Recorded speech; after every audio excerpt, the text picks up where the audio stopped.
Olá, minha gente. Eu havia preparado um texto que se destinava a uma apresentação, a um discurso no plenário do Senado. Mas, de repente, não mais que de repente, nós estamos em recesso. Não sei por que o recesso nesse momento, mas estamos em recesso. E eu, então, resolvi utilizar o Face Live para conversar sobre a frente que nós montamos, a Frente em Defesa da Soberania. É uma frente nacionalista, é uma frente que coloca o Brasil e o nosso povo em primeiro lugar. É claro que todos nós brasileiros estamos indignados com a corrupção, mas nesse processo todo de combate à corrupção, está havendo uma desnacionalização do Brasil. Nós estamos nos transformando num país de segunda, terceira classe. Nossas empresas estão desaparecendo, se propõem até a vender as nossas terras para estrangeiros. A nossa legislação trabalhista praticamente desapareceu. Então, eu achei que, ao invés de esperar o início do período legislativo para fazer esse meu pronunciamento, eu poderia utilizar esta ferramenta do Face Live no meu Facebook para conversar com vocês. Minha gente, meu pronunciamento se daria mais ou menos nos termos em que eu vou expor a vocês agora. Eu vou fazer aqui uma leitura do que eu iria dizer e provavelmente desenvolveria mais no plenário do Senado durante a locução. Na quarta-feira do dia 21 de junho, mês passado, nós lançamos no Senado da República e na Câmara Federal, eu, o deputado Patrus Ananias, mais um grupo de deputados e de senadores, a Frente de Defesa da Soberania Nacional. Nós não lançamos, no entanto, a frente para defendermos retoricamente a soberania nacional. Nós lançamos a frente para tentar resgatar a soberania nacional do túmulo em que foi lançada pelos entreguistas, pelos barões das finanças internacionais e pelos seus sócios internos, a quinta coluna que existe no Brasil, brasileiros que não são brasileiros. Nossa soberania, em diferentes aspectos, tem sido violada com servilismo e uma estranha determinação, uma insistência incrível pelos nossos governantes. Nos últimos meses, esta violação, no entanto, assumiu uma velocidade inacreditável. A nossa iniciativa aponta um caminho que não é fácil, mas é um caminho necessário. Afinal, sem resistência, sem protesto, sem denúncia, entregaremos o país de graça a um bando, um verdadeiro bando de aventureiros e negocistas para ser vampirizado por forças internas e forças externas.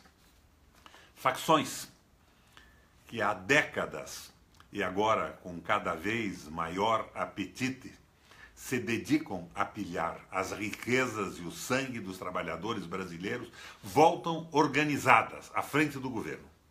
De fato, nossa soberania se tornou refém da pilhagem financeira internacional. São muitas as formas de violar, e essa violação se dá em diferentes graus à soberania nacional. São muitas as formas. Vou me ater, por economia de tempo, aos processos que, sob o nome de financeirização ou de globalização, subordinam a economia do nosso país ao grande capital financeiro. Capital nacional e internacional, através das políticas fiscal, monetária e cambial. Esses são os nervos centrais da soberania: a política fiscal, monetária e cambial. Sem o controle dessas políticas, o país não tem autonomia para conduzir outras políticas fundamentais para o nosso povo. Notadamente, não tem soberania para conduzir a política do desemprego. Em décadas recentes, o momento mais significativo de capitulação de nossa soberania às forças internacionais foi por ocasião da eclosão da crise da dívida em 1982.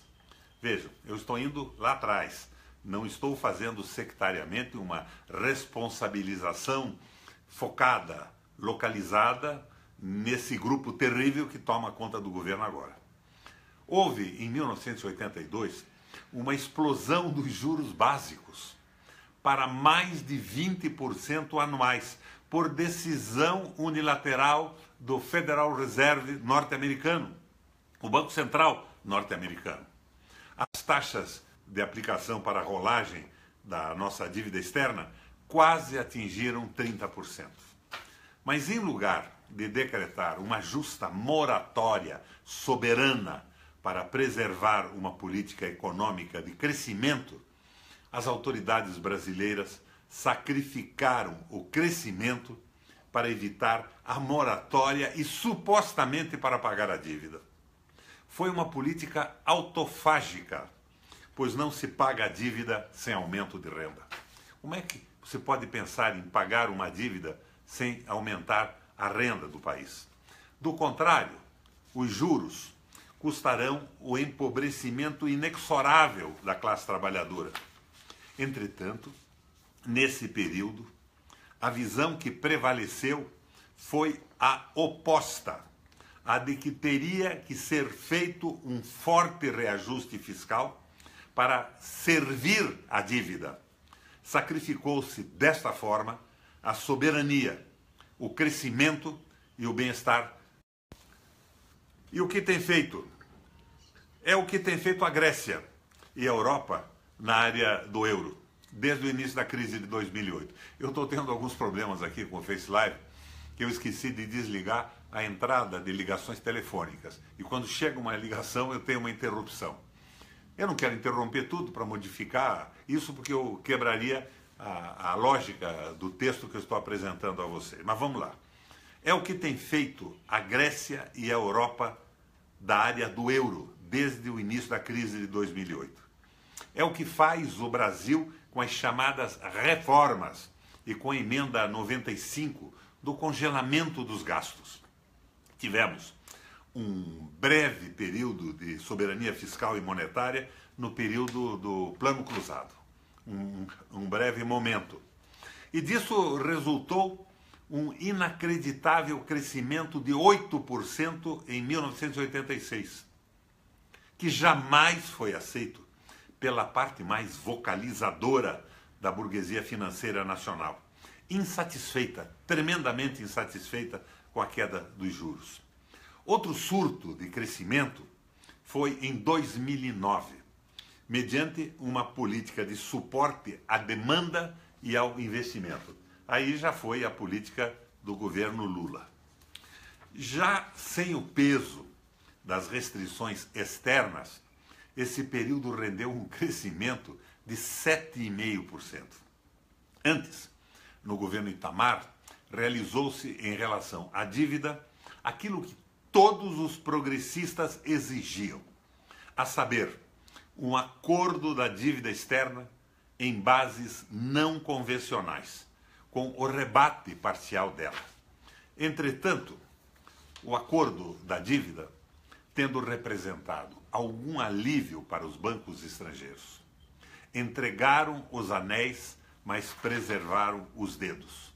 Não constituiu realmente uma base para o relançamento da economia de forma soberana. Isso porque ficamos atrelados às imposições explícitas do Fundo Monetário Internacional, ou a figura cada vez mais atuante das tais e famosas agências de risco, terríveis agências de risco.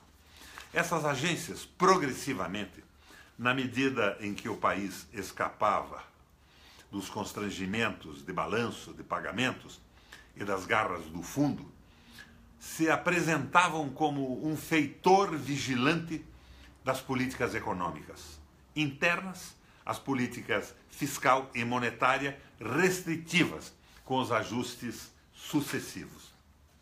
Neste contexto, a partir do primeiro governo Lula, ficamos numa situação contraditória. A demanda chinesa por commodities minerais e agrícolas favoreceu uma inédita acumulação de reservas. De devedores do Fundo Monetário Internacional, nos tornamos credores. Acabaram os clássicos constrangimentos externos, que inibiram historicamente o crescimento da nossa economia. Não obstante, com reservas gigantescas, ainda gigantescas, não temos aproveitado essa oportunidade para fazer deslanchar o crescimento. Ao contrário, estamos tendo 3 anos consecutivos de contração do Produto Interno Bruto, algo rigorosamente sem precedentes na nossa história. Uma coisa horrível, inexplicável em termos econômicos. A razão disso é única: a completa subordinação da política econômica aos ditames do capital financeiro internacional. Eles é que mandam na economia brasileira, é que têm mandado através de governos de uma forma maior ou menor e agora desesperadamente destruidora. As forças entreguistas, a elas, não interessa uma política fiscal monetária desenvolvimentista, porque isto implica numa redução drástica da taxa de juros e diminuição do tal serviço da dívida pública. Assim, as reservas internacionais do país não servem para o crescimento real da economia, mas funcionam como um colchão de segurança para a remessa de juros, lucros e dividendos para fora do país. Esta é a mágica implícita na boçalidade, na sua implícita boçalidade, do tão propalado tripé macroeconômico, cuja estabilidade e previsibilidade os entreguistas e os propagadores da globalização tanto exaltam. O tripé é o tripé da escravização do Brasil. Esse dito tripé é o instrumento fundamental do ajuste fiscal. E o ajuste fiscal é um instrumento principal de atendimento dos interesses do capital financeiro vadio. Esse capital que entra e sai do país em velocidade telemática e não participa de nenhuma forma do sistema produtivo, vampirizando toda a economia nacional e destruindo os postos de trabalho e a nossa estabilidade fiscal. Qual seria, então, a alternativa realista, nacionalista e produtiva para a crise que nós vivemos, para a crise brasileira? Não vejo dificuldade em apontar uma proposta que, adaptada às condições brasileiras, reproduza aqui o que foi o New Deal, o novo pacto nos Estados Unidos e o novo plano alemão nos anos 30. Estimular a demanda, sim, e por aí estimular o investimento. Como consequência do estímulo à demanda e do crescimento, estimular o emprego, estimulando por sua vez a demanda e o investimento num círculo virtuoso até o completo resgate da economia e do emprego. Não tem mágica alguma nisso. A Alemanha fez, os Estados Unidos fez. Os Estados Unidos com uma preocupação social maior. Não há restrição externa para uma política desse tipo, já que temos amplíssimas reservas internacionais para sustentar importações essenciais ao sadio funcionamento da nossa economia. Ademais, durante algum tempo, poderemos continuar tendo saldos positivos na balança comercial. Para a aplicação de uma política desse tipo, contudo, a preliminar básica é a seguinte: recuperar o controle da soberania nacional sobre a política econômica. Sem isso, seremos esmagados pelo poderio financeiro. Isso significa que o inimigo principal de uma política econômica soberana é o sistema financeiro, que é especulativo.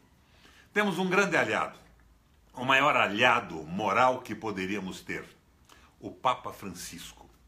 É argentino, mas diríamos com ironia que é um homem extraordinário. Com uma coragem extraordinária, o Papa elegeu como um dos seus principais adversários, adversário do interesse comum dos pobres, dos trabalhadores e dos despossuídos, a Mamon. Mamon, da Bíblia, não é um Deus convencional, mas um Deus profano. O dinheiro. O dinheiro tem sido, nos últimos tempos, a grande fonte de miséria da humanidade, já que na busca desesperada de se apossar de maior quantidade de dinheiro, uns poucos, ou 1% da humanidade, atropelam os interesses e as necessidades de bilhões de pessoas. Elejamos, então, com o Papa, o nosso principal adversário, o dinheiro, a ganância, o capital vadio e improdutivo.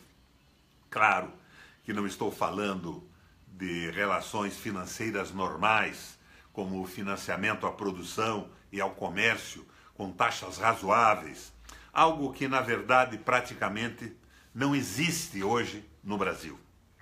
Falo dos efeitos perniciosos de um sistema que gira sobre si mesmo, com a produção, restringindo o crédito e pilhando a dívida pública e a sociedade através de taxas de juros extravagantes, tanto do lado privado quanto do lado público. Criamos um sistema tão distorcido que apenas 3 bancos, 2 supostamente nacionais, porém internacionalizados, e um internacional na origem, concentram quase toda a atividade bancária do Brasil, mediante uma concentração que não tem paralelo no mundo para um país com as dimensões brasileiras. Não existe paralelo no planeta Terra para o que ocorre com esse domínio de 3 bancos no nosso país. É claro que este sistema bancário privado domina o Copom, forçando por aí mais uma capitulação da soberania nacional pela ausência de interesse público na definição da taxa básica de juros, que deveria considerar, como em qualquer país civilizado, o emprego e o nível da atividade econômica desejáveis. Não.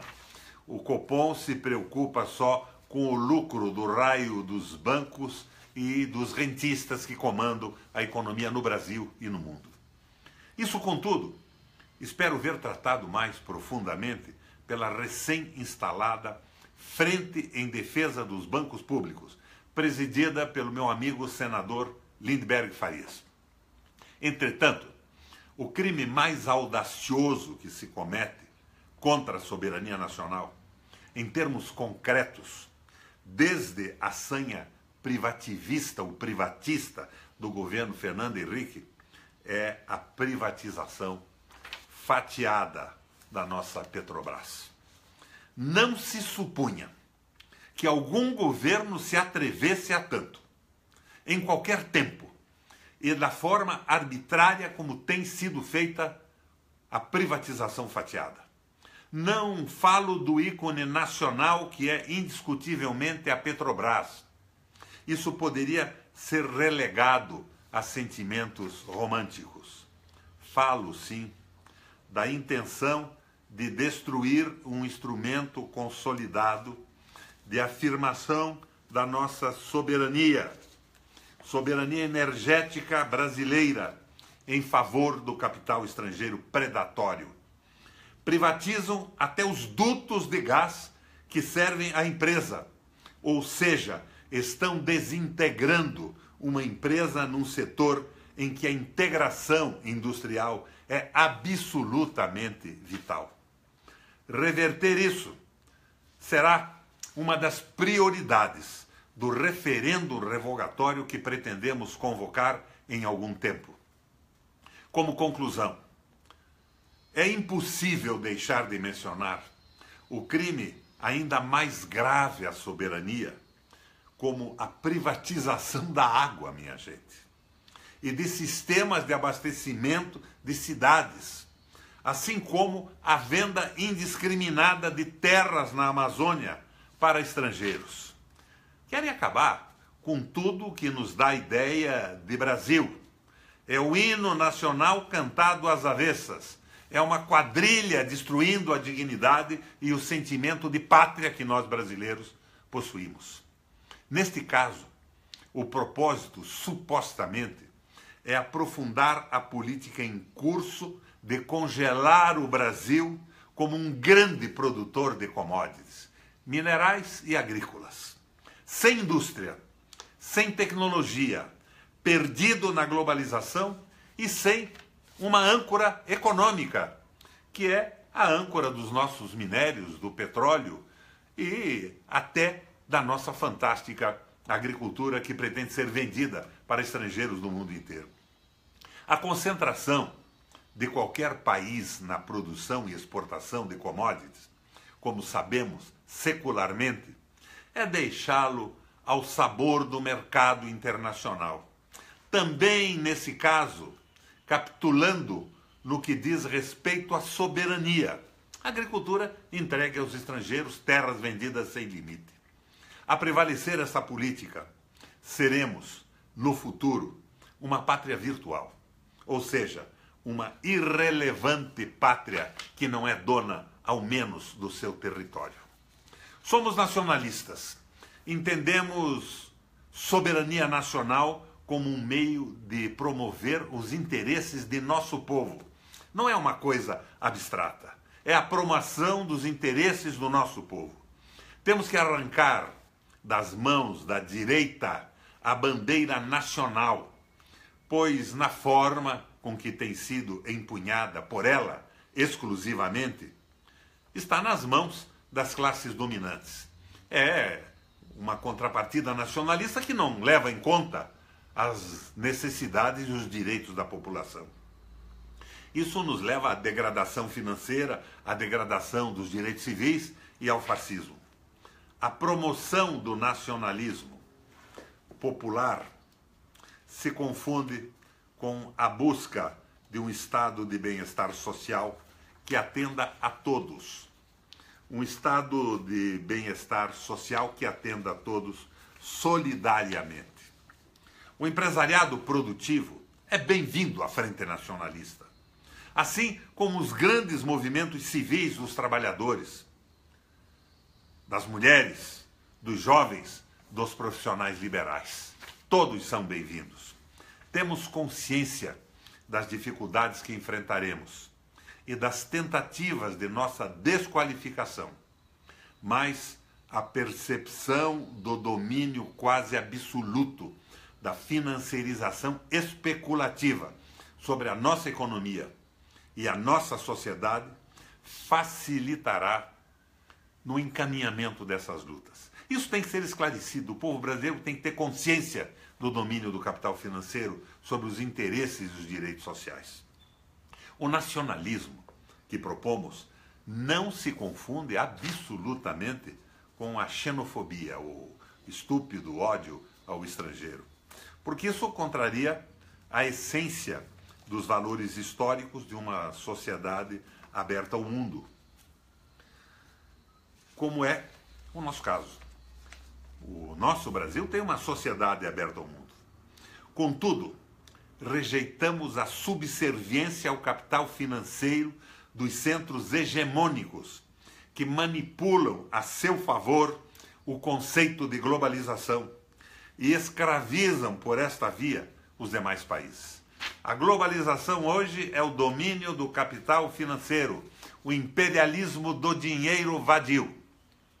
É patético que na construção da União Europeia e, sobretudo, da Europa, do euro, a maioria dos países desse continente não tenha se apercebido de que estava renunciando à soberania monetária e financeira, e capitulando diante do capital financeiro predatório, manipulado exclusivamente pela Alemanha. Com isso, o dinheiro, o mamon citado pelo Papa Francisco, está liquidando o projeto político de unidade europeia, importantíssimo para o mundo. Antes da União Europeia, nós tínhamos guerras que não acabavam mais, de fronteiras, lutas de países. E a ideia da união solidária era fundamental, mas foi encampada pelo capital financeiro que submeteu os países, seu processo civilizatório, suas características, aos interesses do raio do dinheiro, a mamon. O que acontece na Europa nos interessa como inspiração cultural, como mercado e como fonte de investimento e de tecnologia. De sorte que vemos com horror o desfalecimento progressivo do continente em razão de uma percepção equivocada de sua elite política a propósito da armadilha alemã do euro, o Deutsche Euro, que corresponde a uma abdicação da soberania sobre o dinheiro e as finanças públicas da maioria dos países, exceto, lógico, para a hegemônica Alemanha. Como consequência, verificamos que desde 2008, com a eclosão da crise financeira no Ocidente, a maioria dos países europeus, sem poder articular políticas soberanas de retomada do crescimento, perdendo o controle de suas finanças, mergulhou numa recessão de caráter permanente. Curiosamente, o único país que está saindo da crise na área do euro é o pequeno Portugal. Sob o comando socialista, ao retomar sua soberania sobre as finanças públicas e rechaçar as doutrinas de austeridade que levam a ajustes fiscais recorrentes e ineficazes, como tem acontecido no Brasil nos últimos anos. Portugal está saindo da crise. Todavia, no caso brasileiro, chegamos ao ápice da transferência de soberania ao sistema bancário oligopolista, com a recente decisão do governo de dotar o Banco Central de poderes para conduzir acordos de leniência, numa situação em que está claro que logo ocorrerão delações premiadas envolvendo os bancos no âmbito da Lava Jato. Mas eles querem entregar a possibilidade da realização de acordos de leniência ao Banco Central. É a raposa cuidando do galinheiro. É uma enorme patifaria e uma fantástica sem-vergonhice com o Brasil. O que isso significa?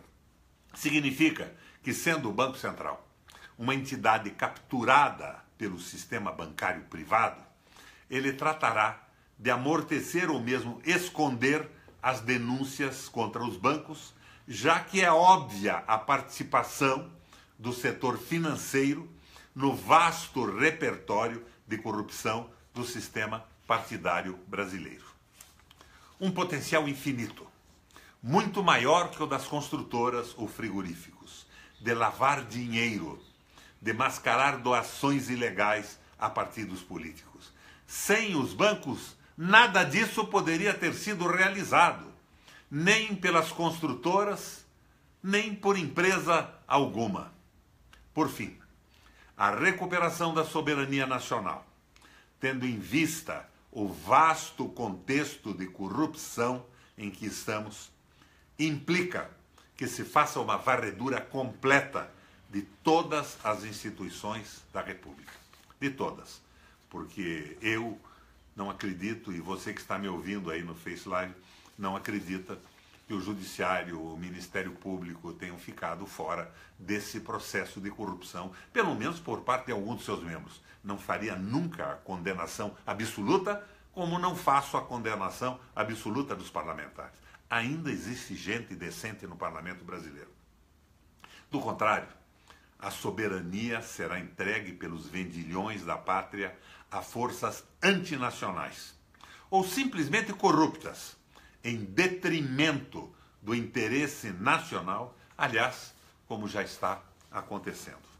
Assim, minha gente, vocês que perderam esses minutos conversando comigo, se manifestando através do Face Live, assim é essencial que os membros dessa frente pela soberania nacional estabeleçam um compromisso firme de contribuir patrioticamente para a regeneração das instituições republicanas.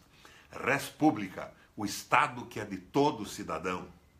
Único caminho para a regeneração da economia, da sociedade e da política, numa base efetivamente soberana. Sejamos brasileiros, não na abstração, mas sejamos brasileiros na luta pelo povo, pelo emprego, pela aventura de vida e pela continuidade desse processo civilizatório maravilhoso que desenvolvemos